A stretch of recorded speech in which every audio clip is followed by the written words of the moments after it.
பார்க்கலாம். ஸோ இப்போ வந்து நான் இங்கே என்னோடய லூபாக் சர்வரில் நான் ரன் பண்ணி ஒரு நார்மலான ஒரு ஃபிஷிங் பேஜ் ஒன்று நான் ரெடி பண்ணியிருக்கேன். ஓகேவா? இதில் நான் என்ன க்ரெடென்ஷியல்ஸ் என்ட்ரு பண்ணாலும் அட்டாக்கர் மிஷின், அதாவது என்னோடய மிஷின்லேயே வந்து எனக்கு ஒரு இடத்துல வந்து ஸ்டோர் ஆகிடும். நான் என்ன டைப் பண்ணணும். ஓகேவா? இங்கே victim@.com கொடுக்குறேன் நான். அதே மாதிரி பாஸ்வேர்ட் நான் தரேன்.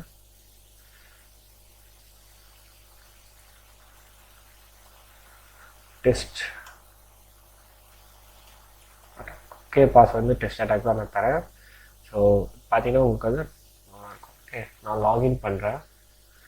So nothing happen. அகைன் வந்து எனக்கு அந்த ஸ்டார்டிங் பேஜில் வந்து நின்றுச்சு. கரெக்டாக? ஸோ இது பார்க்க எக்ஸாக்டாக ஃபிஷிங் பேஜ் மாதிரி தான் இருக்கும். சாரி, ரியல் பேஜ் மாதிரி தான் இருக்கும். பட் இது ஃபிஷிங் பேஜ். ஓகே, ஸோ பார்த்தீங்கன்னா நான் லாகின் பண்ணிட்டேன். இப்போது